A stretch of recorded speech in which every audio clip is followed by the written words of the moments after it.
Buenas, buenas, buenas. Acá estamos con el distopiano Gonzalo García, el infaltable de este podcast. Sí, acá estamos nuevamente. Y acá estoy yo, Gastón, el ilustrador que ilustra pero no lustra, para presentarles un programa muy especial de Mateadas 1. Lo que acá el distopiano, que es el que prepara todo por detrás, ¿no? Es el que nos mueve a nosotros, que viene con contenido, viene con ideas. Y nos propuso hacer un especial Gaijin. ¿Qué carajos es un especial Gaijin? Se preguntará alguno, quizás no, quizás le chupa un huevo. Gaijin es el término usado por los nipones, que es como la especialidad del distopiano y mía. Es una palabra que refiere, ¿no?, al extranjero. Entonces vamos a utilizar esta palabra para remitirnos a todo contenido que sea más o menos estilo manga, pero que venga de afuera de Japón. Que como es el caso, por ejemplo, de Onyx Equinox y Armados. ¿No, distopiano? Claro, lo que estábamos viendo estos días por todas las redes sociales, por todos esos lugares como Crunchyroll, etcétera, que han empezado a aparecer personas fuera de Japón. En realidad, digamos que ya hay precedentes sobre esto, ¿no? Sobre cuestiones de artistas o autores que hacen cuestiones referentes al manga y al anime que no son japoneses, pero como que ahora últimamente se está dando más para el lado de los latinos, porque por ejemplo teníamos a Stan Lee con un autor haciendo un manga que llamado Último, ya hace un par de años, que pasó sin pena ni gloria, o sea, tuvo sus cosas, pero nada, ahí quedó. Después hay un montón de cuestiones así de la revista Shonen colaborando con Marvel o DC o cosas por el estilo, que también sacan one shot de algunos héroes como Wolverine. El one shot de Deadpool Samurai ya está hace un par de años dando vuelta por Tumanga Online y todas esas páginas de mangas que uno puede encontrar por ahí, por la web. Y ahora se anunció que va a tener una serie, a lo mejor un anime copado, pero se anunció que algo va a salir de eso. Y es el mismo caso que le pasa a una chaboncita, una hermana nuestra acá de Latinoamérica, como no, Sofía Alexander, una mujer mexicana que Crunchyroll contrata para hacer su obra, que se llama Onyx Equinox, y que es una obra interesante por lo que se ve. Hay un par de cuestiones, ya está el tráiler, ¿no? Pero hay un par de cuestiones un poco polémicas, que a mí me parecieron polémicas, por así decirlo, que es el parecido de la heroína de la serie, que es un poco similar a lo que es Korra, el avatar que todos queremos olvidar. Es bastante parecido el diseño del dibujo, o sea, te remite a eso, te recuerda a ese tipo de cuestiones, ¿no? Entonces medio polémico por ese lado, pero todo lo otro que se ve, el estilo de acción que tiene y todo lo que pasa en el tráiler, por lo que se ve al principio, ¿no? O sea, por lo que se ve en el tráiler, como una serie bastante interesante. Y esperemos que sea así. Bueno, por lo pronto cuando salga la veremos, le daremos su espacio, como en su momento hiciste vos con Seis Manos, que es más o menos el intermedio, ¿no? Sí, con Netflix, que también había hecho algo medio bueno, esto de la animación también va por ese lado, es como te das cuenta que es una mixtura, aunque vos después veas los créditos y veas que también intervienen un montón de japoneses en la realización de tal o cual proyecto. Hay como un dejo o como un aire a que te estás dando cuenta que es una mixtura o una mezcla entre la animación japonesa y la animación estadounidense. Rara, pero que se deja ver. Y después también tenemos el caso de un concurso, creo yo, el primer concurso que la Shonen Jump abre a nivel mundial para los one shot. Y hubieron muchísimos participantes, y algunos de los participantes, por ejemplo, uno de los primeros puesto fue un coreano con un dibujo extraordinario, muy detallado todo. Y después también a la par ahí está el compañero acá chileno, Elvis Jonah Garrido, un capo, la verdad. Llegar hasta esas instancias y haber resultado uno de los ganadores es la verdad un mérito increíble. Después pispeando su trabajo bastante interesante, ¿no, Gastón? Vos que también estuviste pispeando ahí. Sí, como que para el mundo latinoamericano fue una noticia que causó mucho impacto. Entonces por todo el eco de las redes, pispié un poquito, ¿no? Poquito, leí todo el one shot del compañero chileno y la verdad que está muy interesante, o sea, veo por qué, o imagino por qué el jurado de un calibre tan importante como es Takehiko Inoue, Akira Toriyama, creo que estaba también Oda, Ichiro Oda, le pusieron como su voto de confianza, se inclinaron por este proyecto. Sí, también estuvo ahí Horikoshi y la autora de Blue Exorcist. Que bueno, que alguien sabrá cómo se llama, pero bueno. Sí, se llama Kazue Kato, pero es como no es tan conocida, pero bueno. Sí, bueno, son gente que por lo menos ha hecho obras conocidas, o sea, Blue Exorcist tiene sus animes, sus ovas, sus películas, o sea, no es una serie cualquiera. Uno podrá estar más o menos de acuerdo, más a favor o en contra de estas obras y de quienes las escriben y las dibujan, pero no puede negar que tiene cierta importancia en lo que es el mundo del manga. Sí. Y comprende, o sea, por qué, o yo no sé, veo que lo que se valora en el caso de Armados es como cierta ruptura, o por lo menos innovación en el sentido que agarra ciertos tópicos clásicos de lo que es un shonen, modélico, ¿no? El protagonista que aspira a lo más alto, que quiere actuar por las razones más nobles, todas esas cosas la toma Armados y las desconstruye, ¿no? Con un protagonista que quizás no es tan ambicioso, no tiene ganas de destacar cuando por fin recibe sus poderes. Es como que realmente no es una persona muy noble, o sea, no quiere actuar para bien, pero tampoco para mal. Y lo hace con una cuota de humor que por lo menos a mí me resultó muy refrescante. Sí. Si bien el dibujo puede ser, o sea, bastante básico, genérico, en el mejor de los sentidos, ¿no? Como que tranquilamente te lo podés imaginar siendo publicado en la Jump. Como que el dibujo no destaca demasiado, sí lo hace en cuanto a la premisa. Y lo que acá Distopiano me había mencionado cuando lo hablamos, que es el tema de esta idea de que cualquiera podría ser sospechoso, cualquiera podría tener un poder oculto, ¿no? ¿Qué hacemos con esa idea? Es un poco contagiosa, ¿no? Esa paranoia que desarrolla el protagonista cerca del final. No sé qué opinás vos, Distopiano. Sí, a mí también me parece eso, y me parece interesante que en sus cuotas de humor y todo también viene aparejado algo de lo bizarro, como por ejemplo la anciana que de pronto pela un arma y se vuelven como personajes más de acción que reales. Tiene algo muy esencial del shonen, digamos. Tiene algo como un espíritu que antes, por ejemplo, en algunos shonen uno podía sentir, como por ejemplo en el caso de Hunter x Hunter, que al principio también empiezan con armas medias raras, como la caña, o qué sé yo. También pasa con el Jojo, que hay uno que el mejor Jojo de todos, Joseph, que en la primera parte de su arco tiene un tiki-taka, ¿viste? Un cosito, no sé cómo carajo se llama en otros países, pero 2 bolitas atadas a un hilo y juega con eso. Es como que te remite al espíritu y a lo esencial de lo que era el shonen antes, que después va olvidando, ¿no? Porque tranquilamente la premisa de esta puede ir evolucionando, cambiando, poniéndote otras situaciones de niveles de poder, pero lo que te presenta, este pequeño vistazo al mundo que te presenta, es recontra interesante. Y lo bueno que tiene es que, por ejemplo, aparte de haber ganado una recompensa de plata, digamos, también gana una participación de su historia en una de las revistas shonen. De ahí en más, ¿qué sucede? Si pasa algo con el autor, si recibe una serie para publicar ahí o no sé, hay un montón de posibilidades.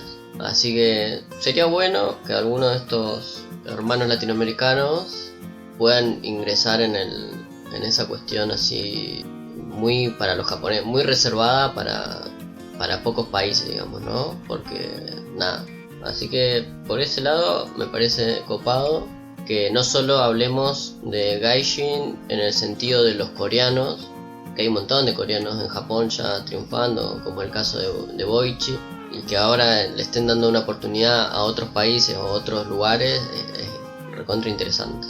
Sí, habla de una apertura de perspectiva, porque a ver, convengamos que desde afuera Japón es visto como un país muy nacionalista, muy purista para sus cosas, ¿no? Para todas sus cosas culturalmente. Ahora está como más abierto quizás, y nos puede llegar a sorprender, ¿no? Como nos sorprendió con la plataforma Manga Plus, y que haya puesto, ¿no? Traductores en español en la página para que el público español y latinoamericano pueda disfrutar de los mangas. O sea, es como que hay ya una apertura, hay una concientización del alcance que tiene el mundillo del manga, que ya no es mundillo, ya no es, el otaku ya no es una minoría, sigue sin bañarse pero somos más ahora. Claro. Así que bueno, haciendo un paneo, ¿no?, del avance latinoamericano dentro de lo que es el mundo del manga. Vamos a un corte comercial y enseguida volvemos con más de Matías 1. Auspicia este podcast.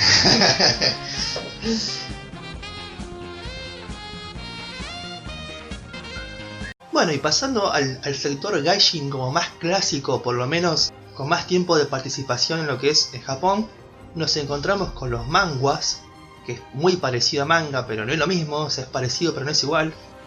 Yo me enteré, ponerle hace poco, que también existen los manhwas, que son los chinos. Pues tenés los mangas japoneses, los manhwas con W, que son los coreanos, pero también existen los manhwas, que es así con la H-U-E-S, que son también cómic pero chinos, lo que serían mangas chinos. Y es medio, o sea, estuve pispeando algunos, pero nada, viste, uno ya está más seteado para el lado del manga. Y lo que tiene algunos manhwas, por ejemplo, es que como que son más compatibles con el manga. Las cosas que proponen algunos, por ejemplo los que vamos a nombrar, las cosas que proponen son un poco más compatibles con la idea del manga, por ejemplo, que los manhwas chinos, por lo que estuve viendo, los más épicos o los que serían, no sé, parecido a lo que Naruto, qué sé yo, son muy relacionados con lo bélico, con las historias de los reinos, con todo lo que acá fue más o menos como Ikitousen, ponele, o por ejemplo el manga spin-off de Shumatsu no Valkyrie, que es sobre Lu Bu, que es un general chino, ponele. Bueno, de ese estilo son los manhwas chinos, como los más conocidos, que también están buenos y en algún momento capaz que le daremos una oportunidad. Por lo pronto, hablemos de los manhwas. Vamos al mundo de los coreanos, que acá, como decir distopiano, hay como ciertas afinidades con el manga y ciertas distinciones. Por lo pronto, por el caso de los que nos va a tocar hablar, podemos hablar de lo que es el formato, porque si no me equivoco, los 3 ejemplos derivan de la aplicación o sitio web llamado Webtoon. Sí. Entonces hay como una diferencia en lo que es la composición de páginas o de viñetas. No es lo mismo estar pasando hojas de izquierda a derecha o derecha a izquierda, según sea el caso, que estar scrolleando hacia abajo. Hay como una tendencia obvia hacia la verticalidad, ¿no?, a que haya viñetas grandes, a que haya muchos espacios en blanco o en negro. Hay una lectura diferente. Hay también un sentido de lectura más occidental, si se quiere decir, porque el manga coreano se lee de izquierda a derecha. Para el que pasó del cómic al manga y después va al manhwa, es como que se hace una ensalada de fruta terrible. Pero bueno, una vez que se acostumbra, se encuentra con una lectura ágil, amena, uno podría decir propia del siglo XXI, y un consumo rápido, o lo que podríamos decir un capítulo de Bleach, claro. Así de ágil. Entonces, acá no sé si es como el caso de los chinos, porque hasta ahora he leído poco manga coreano, confieso, pero he notado como que hay mucha variedad de género y como que no hay una tendencia hacia un tema en particular, por lo menos es lo que he notado. Pero bueno, acá hemos cogido 3 manhwas bastante distintos entre sí, de diferentes temáticas, pero que tienen una sola cosa en común, y es que han sido licenciados este año por Crunchyroll y han sido emitidos por la misma en su plataforma de streaming. Sí, así es, y uno de los primeros que vamos a nombrar es el último que salió, el último en aparecer, pero hemos decidido, por una cuestión más de gustos personales, comenzar así.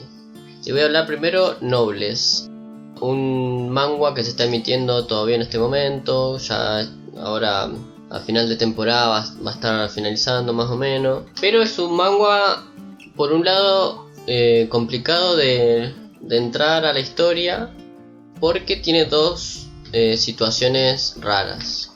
¿A qué me refiero con esto? Es que Nobles ya había sido animado, pero había sido animado en 2 OVAs.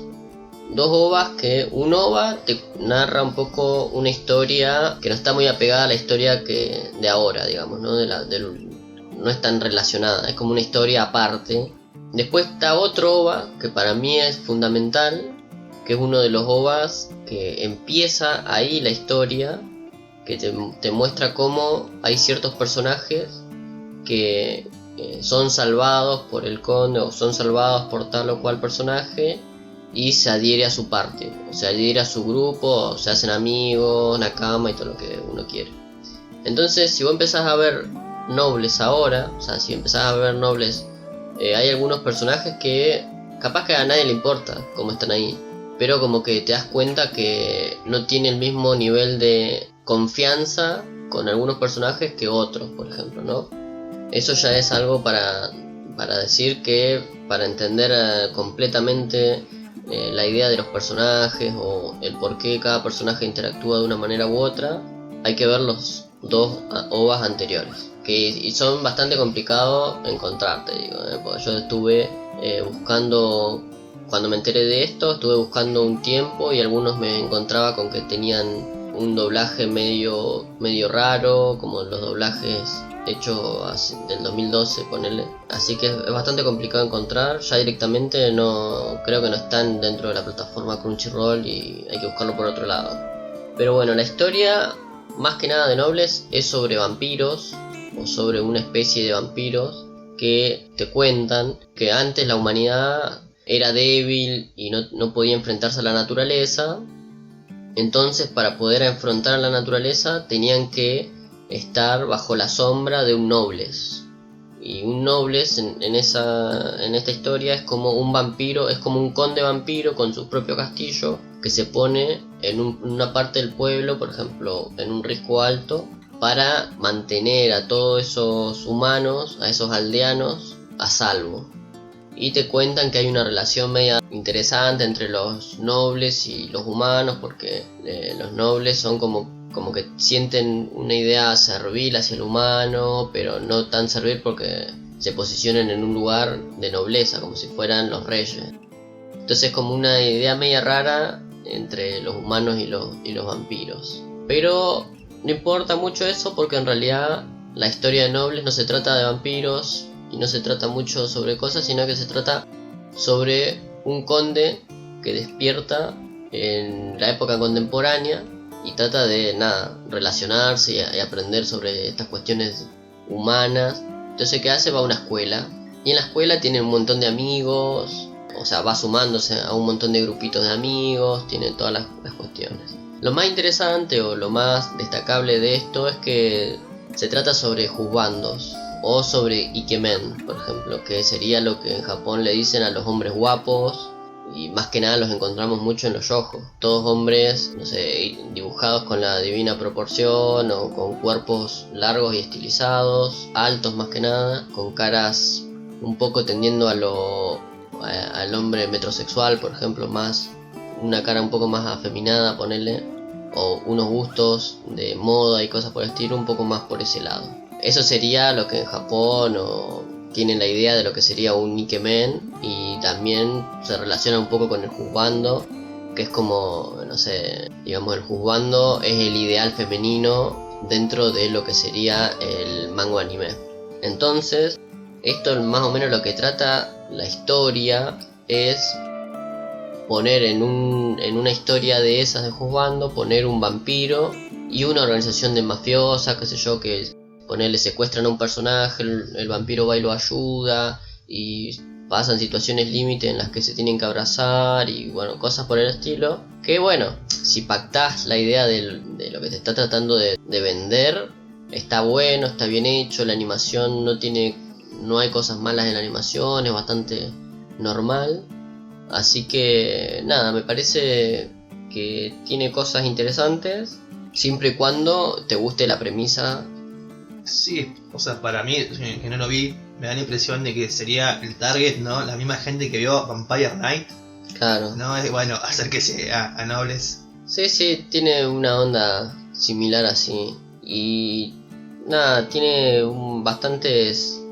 tiene cuotas de humor, tenés por el otro lado momentos de escuela, de un poco de recuento de vida, te metes en algunos de los personajes secundarios, cosas por el estilo. Después otra cosa media rara que tiene es que tiene referencias, las comunes que siempre se utilizan en las cuestiones de vampiro, ¿no? Tipo a Conde Drácula o Conde tal, o por ejemplo el mayordomo, que sería el personaje principal, se llama Frankenstein. Frankenstein no tiene nada porque es un chabón, un Ikemen rubio, que es el director de la escuela y el que se encarga de estar ahí manejando todas las cuestiones por detrás. Es el que limpia todas las escenas medias raras, o sea, es una cuestión así de referencias, pero no sé si tan bien utilizadas. Pero nada, es interesante. Lo raro es que este manga dentro de la plataforma no fue tan popular como si lo fueron otros, como el que vamos a hablar ahora, que es por ejemplo The God of High School o algo así, que sería la escuela de Dios, de dioses, etc. Sí, el dios de la escuela secundaria, ¿no? Que Ahí tenés Archivara. Sí, es una serie más popular, o por lo menos que tuvo más marketing, ¿no? Se la publicitó más con trailers, ¿no? Con videos en YouTube, que de repente se hizo se veía por todos lados. Entonces fue algo que no se pudo ignorar, que por momentos, durante los primeros episodios, dio la ilusión de que iba a ser como el anime de la temporada, que bueno, después resultó que no fue así, pero por lo menos sirvió para darle visibilidad a un manga que tiene básicamente 500 capítulos por lo menos, ¿no? O sea, no poca cosa. Así que al que le gustó seguramente habrá encarado para el lado de manga, porque todavía no se sabe si va a haber una segunda temporada. Pero bueno, arranquemos con esta primera y veamos de qué trata.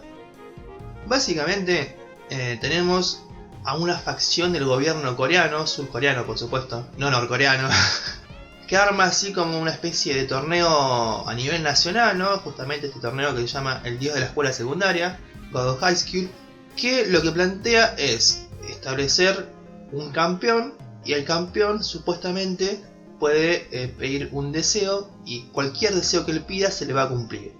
Con esta premisa tan básica, porque es como ganar un torneo, o sea, simplemente peleas y después pedir lo que te salga, lo que quieras. Es como conocemos a nuestro protagonista, que es Shin Mori, que en principio él quiere participar simplemente para hacerse notar y reencontrarse con su abuelo, que fue quien lo crió. Y de a poquito, con el pasar de los episodios, se va formando una especie de equipo, ¿no? Surge el compañerismo con otros dos personajes, que es Yumira, un personaje femenino que tiene como intención ganar el torneo para darle nuevamente vida al estilo de espada que maneja, que es como un estilo que está en decadencia, y básicamente ella es la última heredera de dicho estilo. Y por el otro lado tenemos a Daewi, bueno, no sé si cómo se pronuncia, o sea, sé que más o menos se escribe así, pero acá con el historiador tenemos una cuestión con el tema de cómo se escribe y cómo se pronuncian estos nombres coreanos, cuyo noble deseo sería salvar a un amigo de la escuela que aparentemente está enfermo de cáncer, y es un cáncer bastante terminal. Entonces tenemos tres personajes distintos que cada uno tiene deseos más o menos nobles, pero bueno, terminan como uniéndose para intentar ganar este torneo. ¿Qué pasa con esta historia? A grandes rasgos se podría dividir en dos etapas, ¿no? O sea, convengamos que estos animes basados en manguas coreanos tienen temporadas de 13 episodios más o menos. Entonces básicamente se puede hacer como un corte en el sexto, séptimo episodio, y para bien o para mal hay como un cambio en la narrativa, según lo que necesite la historia. En el caso de Nobles, no sé si hay como una marca. Bueno, en el caso de God of High School hay como un cambio que se empieza a notar cuando termina la parte más regional del torneo, ¿no? Distrital si se quiere, ¿no? Como se podría hacer a nivel ciudad, nivel local. Y tienen que ir avanzando a lo que son las etapas provinciales y después nacionales, ¿no? O por lo menos hacia ahí se perfilaba la historia. ¿Qué pasa? Cuando termina la parte local, regional, se fueron introduciendo poderes, entonces a los protagonistas les toca aprender estos poderes para poder seguir en competencia, mantener el nivel y no quedar fuera. Lo que sucede es que se presenta de una forma apresurada, sin mostrar un sistema claro, o sea, se esboza muy por arriba las características de estos poderes y cómo funcionan, pero lo que sucede es que se pierde más o menos, no sé si nivel de coherencia, pero es como el nivel que manejaba la serie. O sea, al principio vos veías un torneo entre adolescentes y no tan adolescentes, después vemos que el sistema coreano por lo menos es muy particular en cuanto a la edad de la gente que puede estudiar, que bueno, se van a enfrentar a puño limpio. Bueno, en algunos casos quizás llevan armas, pero no son armas de fuego, son armas blancas, son armas bate de béisbol, una espada de madera, pero bueno, no es nada del otro mundo. Ahí nos encontramos con una animación impecable, con peleas muy fluidas, que se nota que hay como un gran estudio de las artes marciales y los estilos de pelea detrás. Eso se lo reaplaude y eso fue lo que en un principio hizo pensar que esta serie podía ser la gran serie de la temporada, porque si tiene buena animación, tiene buenas peleas, tiene personajes que están muy bien definidos, o sea, son personajes con cierto perfil, bastante atractivos, o sea que atraen desde su forma de ser. Quizás de lo visual no tanto, porque tiene un dibujo muy particular la serie.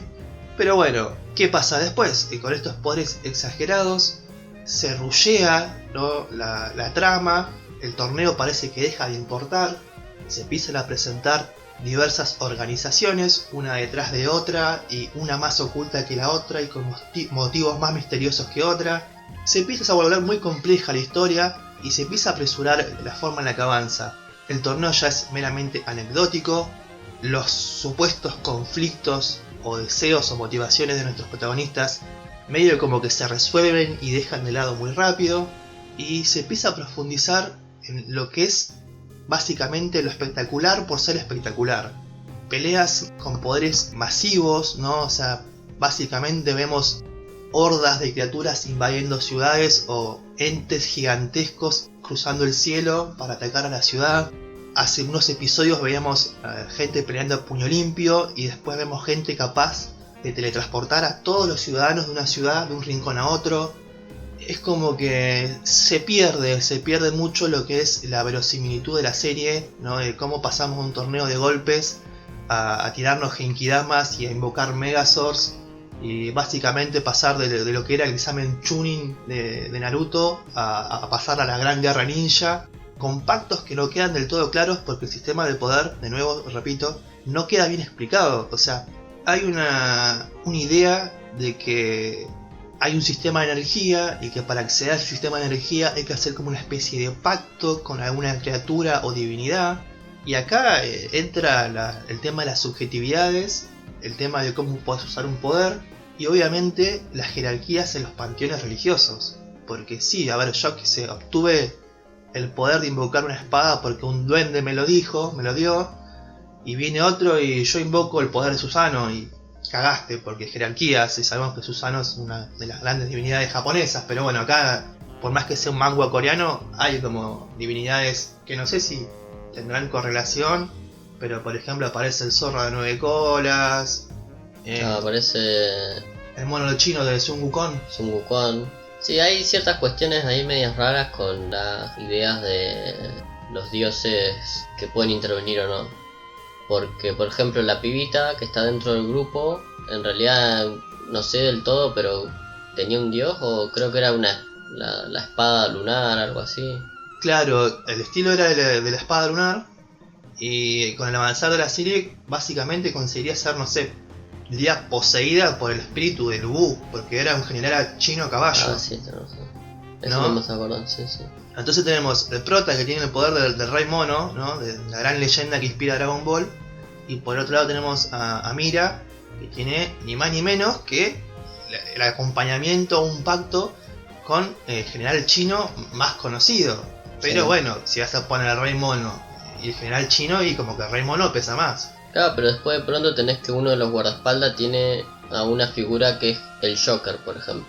¿Qué clase de dios es ese? No tengo ni idea, pero es como...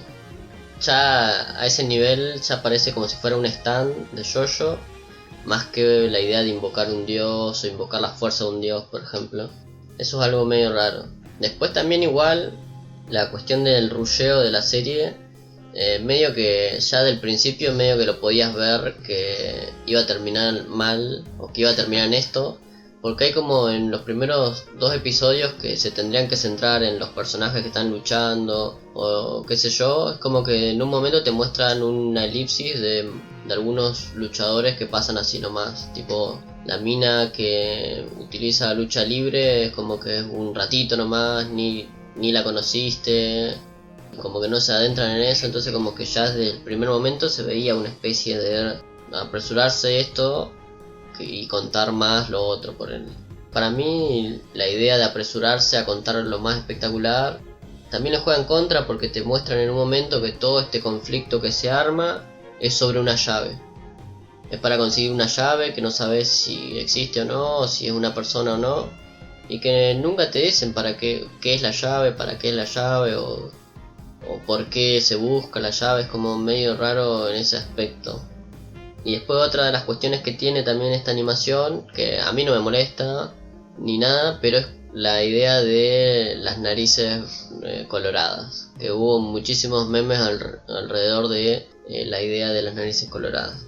Pero yo creo que de todas formas, sin el último episodio o los últimos 2, bueno, pero todos los primeros episodios están buenos para verlo, y te da ponerle una cuestión de torneos bien animados, con buena dinámica, con buenas situaciones de los protagonistas que me parecen que son buenísimas.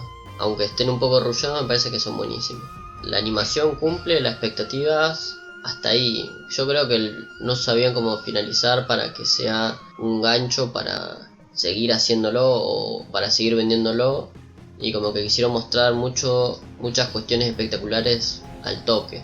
Entonces eso medio que no queda tampoco claro. Después tampoco queda muy claro, por ejemplo, que Mori, o sea, el protagonista, no sabía usar ningún poder, pero después se va a entrenar, después en el medio de un episodio a otro, que capaz que faltó o no se vio o qué sé yo, como que se va a entrenar con un chabón y vuelve y ya tiene más o menos la posibilidad de usar como unas técnicas de karate que no le salen, viste, la de acupuntura que se quiere usar, como que se quiere usar técnicas de acupuntura y no le salen.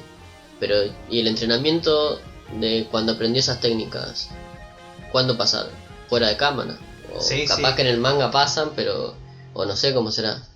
Pero es medio raro. Bueno, lo que pasa es que te dan a entender, ¿no? Viste que en una parte el organizador del torneo llama a 6 personas con cartas. Sí, sí.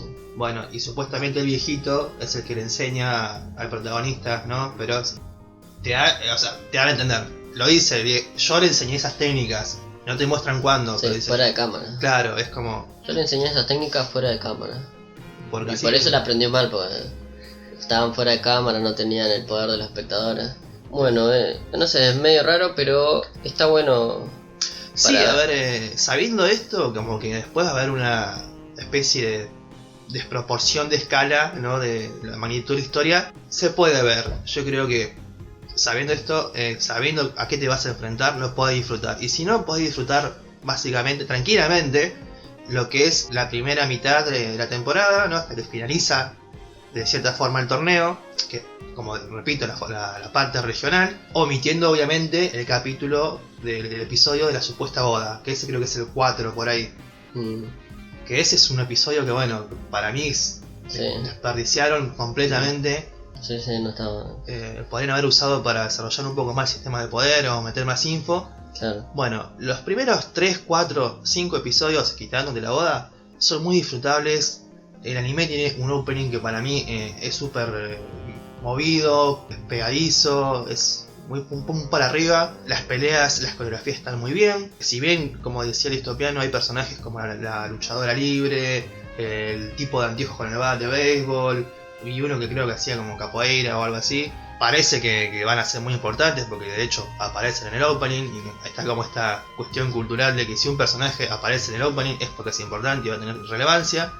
Bueno, acá no pasa, juegan con esa expectativa, pero dan peleas interesantes, ¿no? Que eso también es, creo que era lo atractivo de la serie, ¿no? Es como, bueno, te lo pintan como alguien va a ser importante y te lo descartan al toque, ¿no? Quizás van a haber personajes más interesantes todavía y más jugosos después. Bueno, no pasa, pero quizás si tienen suerte y hacen una segunda temporada, vemos hacia dónde llevaba todo este rusheo y si era por una buena causa. Esperemos que así sea.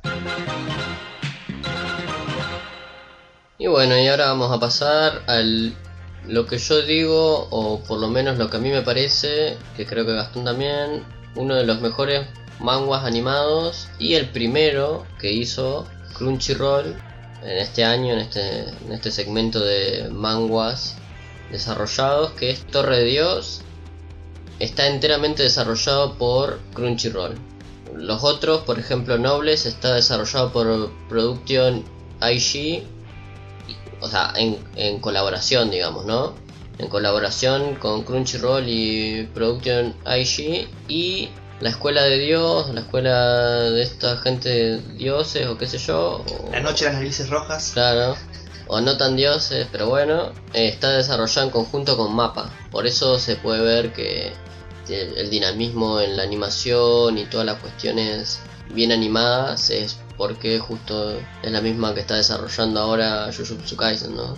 Pero bueno, Torre de Dios me parece que tiene primero un estilo bastante interesante, bastante con colores que yo ponerle no lo vi en alguno de los animes de esta temporada, o no lo acostumbré a ver, que son colores bastante, no sé cómo decir la animación, pero parecen colores mate o colores... Sí, una paleta medio pastel, claro, ¿no? Luminosa, claro, por la claridad de los colores, no tanto brillante, no es claro, saturado, es pastel. Claro, entonces como ya desde ahí como que está bueno.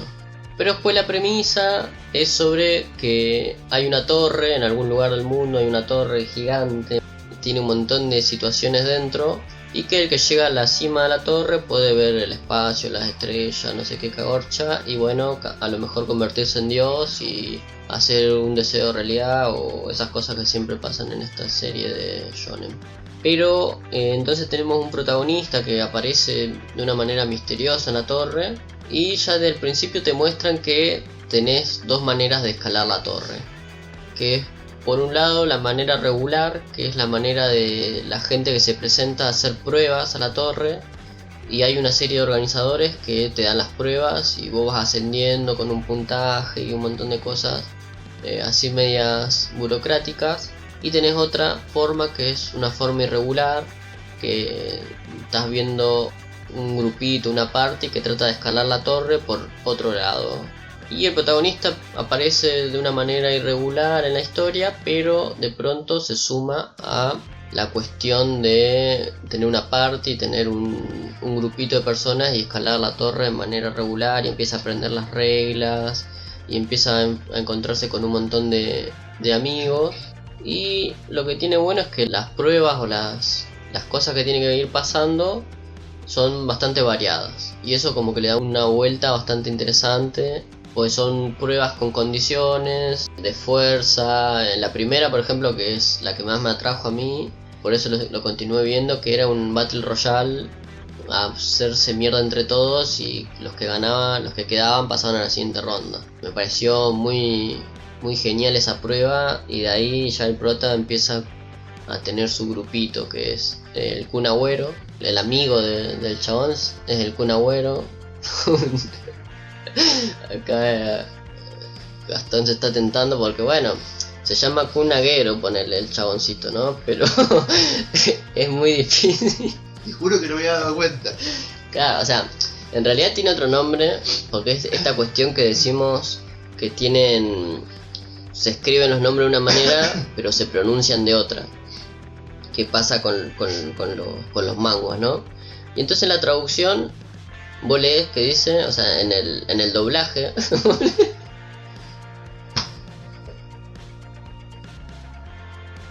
no puede, boludo, que me tiento. Dale.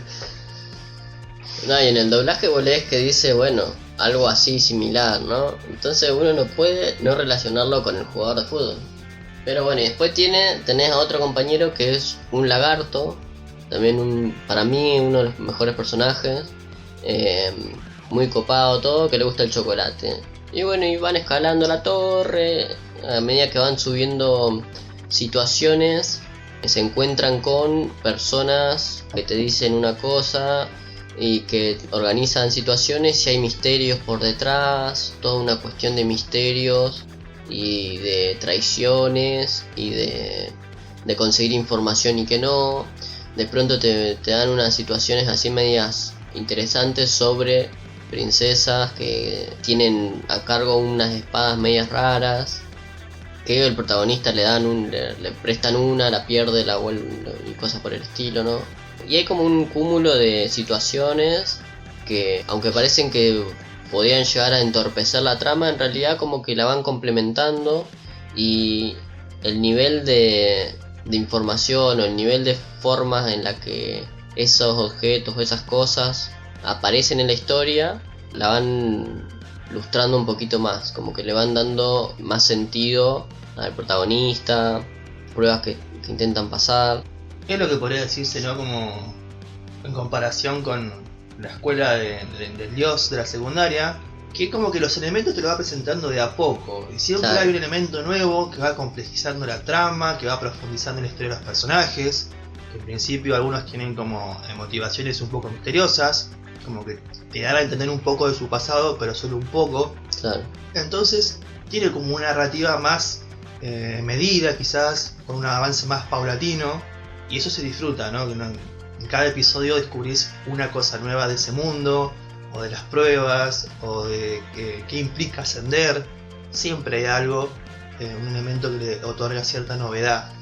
Si bien, o sea, personalmente, ¿no? O sea, encontré ciertos episodios como que a veces se pausaba, o el ritmo se volvía más lento.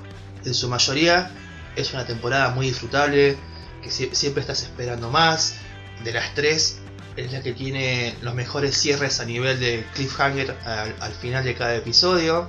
Y también es como más medida la serie, porque a ver, convengamos que los primeros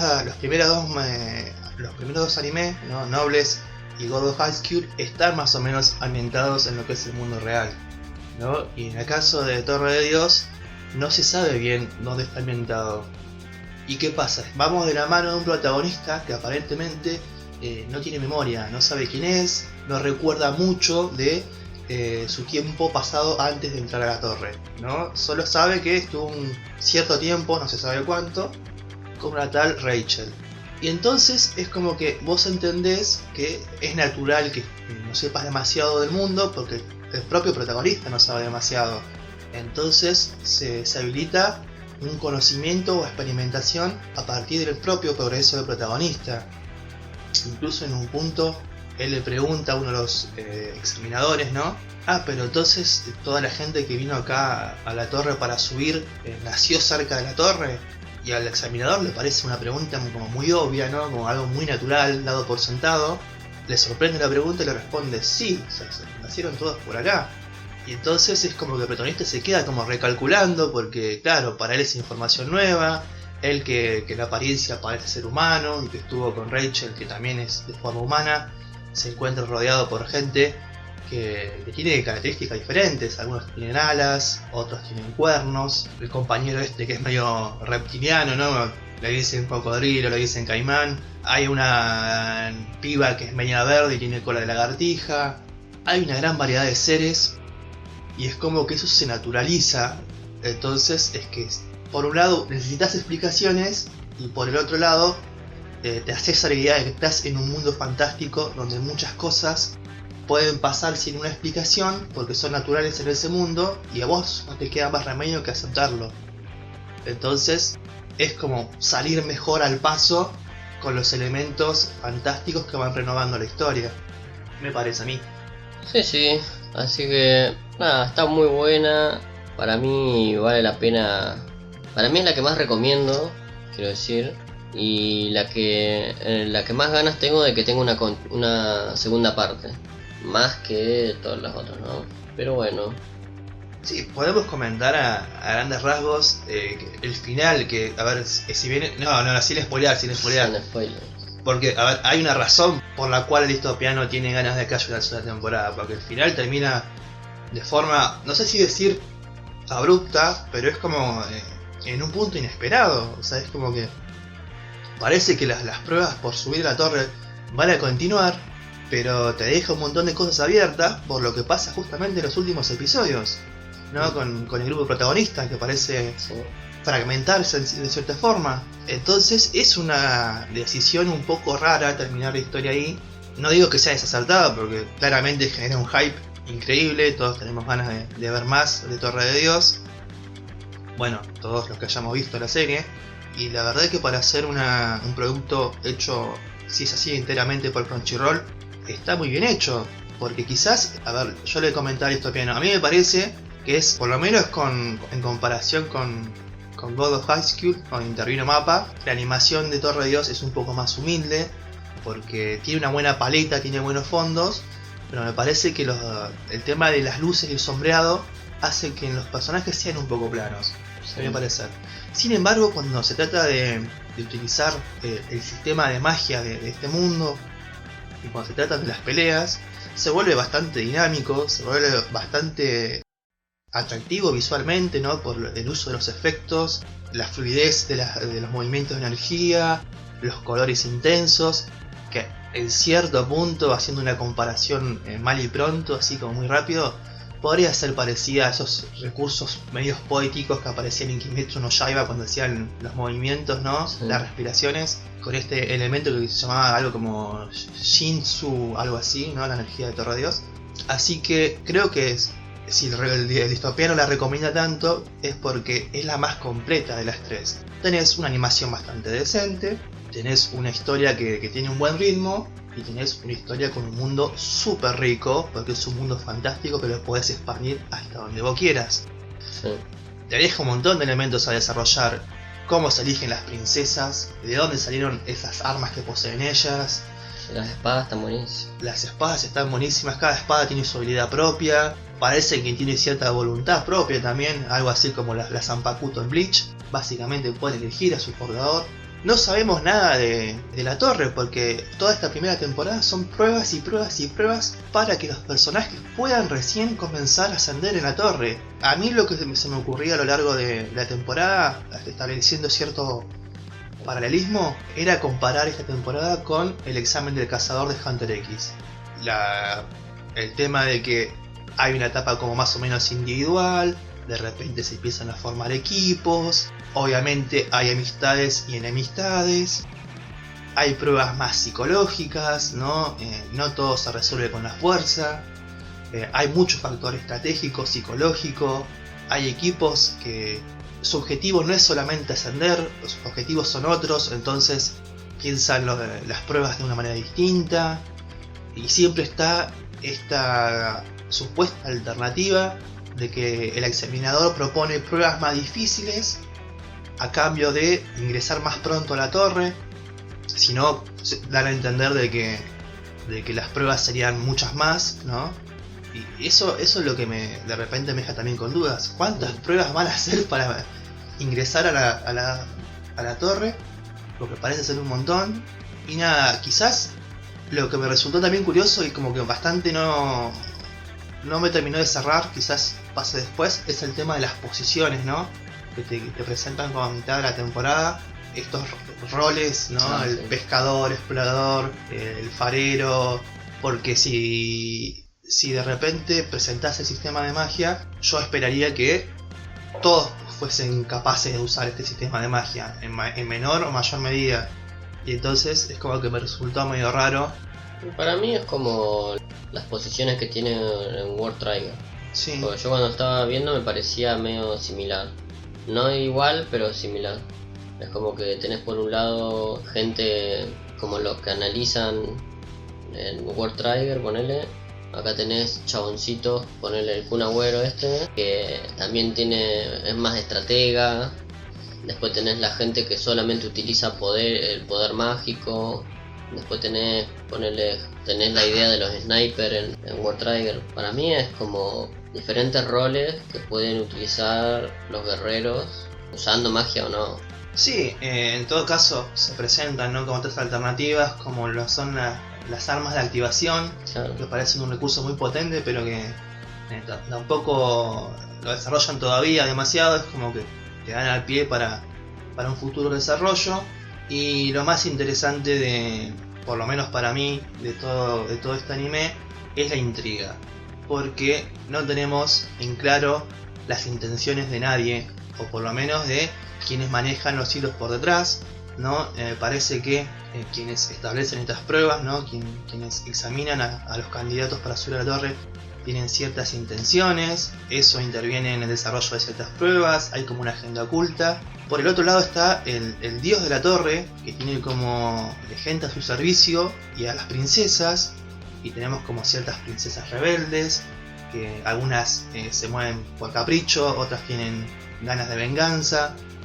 Entonces es como que, si bien tenemos una historia principal, hay muchas otras pasando por atrás que se vuelven casi tan importantes o atractivas como la principal. Para mí es un 10 de 10 y es, no sé si decir el anime del 2020, pero... No. Hay varios. Pero bueno, a mí me parece que, digamos, es medio raro, porque en realidad Torre de Dios, que a mí me parece, o la que estamos conversando acá, es la más completa y la mejor desarrollada, la mejor adaptada. Fue la primera que hicieron. Después la Escuela de Dios y después Nobles. Es como que sacaron un producto muy bien hecho y después los que también ya tiene un proyecto de continuación, Torre de Dios, y después como que fueron siendo un poco más, ¿cómo decirlo? El nivel de calidad se viene un poco abajo. Entonces ya no sé si realmente quiero que sigan, por ejemplo, animando más manguas o no, porque corres el riesgo de que no lo animen con la misma calidad que hicieron con Torre de Dios. Pero por lo menos podemos decir que son animes que hoy en día podés verlos. O sea, no es el típico, no sé, Aren o el típico de escuela secundaria japonés, ¿no?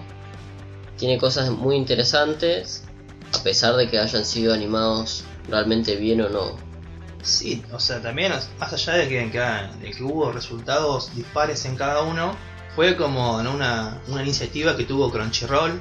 Por un lado porque, bueno, las licencias de los manguas deben ser más baratas, supongo yo, que los mangas, ¿no? Que están como más en auge. Y por el otro, bueno, qué sé yo, quizás es la alternativa de sacar productos, entre comillas, originales que tienen que por su lado Crunchyroll. Entonces estaría bueno que, para asegurarnos, por decirlo de algún modo, que salgan productos de la misma calidad que Torre de Dios, hay que respaldar, ¿no? Un poquito la plataforma y inscribirse, Sí. suscribirse, anotarse, mirar el anime a través de la plataforma oficial, ¿no? Para que Crunchyroll vea que hay cierta demanda por los animes basados en manguas, ¿no? Y quizás así tome más coraje y recupere el ritmo y calidad que tuvo en Torre de Dios, ¿no? Quizás estuvo medio tibio por ese lado, porque, a ver, quizás no se sentía completamente segura de recuperar el dinero invertido. Que mal, o sea, esto es un producto artístico, pero también se hace por negocio. Entonces, si no va a dejar plata, lamentablemente no se continúa. Así es, así que bueno, ahí fue todo nuestras cuestiones gaijines, forasteras y cuestiones que están por fuera de lo que acostumbran los japoneses, más o menos, porque algunas medias que se adaptan un poco a la lógica japonesa. Pero bueno, esperemos que sigan habiendo este tipo de cuestiones no tan japonesas. ¿Sí? Porque para hacer cuestiones japonesas ya tenemos un montón de cuestiones ahí de la Shonen Jump, de todos los animes que vienen próximamente, como por ejemplo Chainsaw Man próximamente con Mappa, Shingeki no Kyojin, Final Season ahora también con Mappa, y bueno, todas esas cuestiones. Así que hasta aquí. Y fin. Me cago en la verga.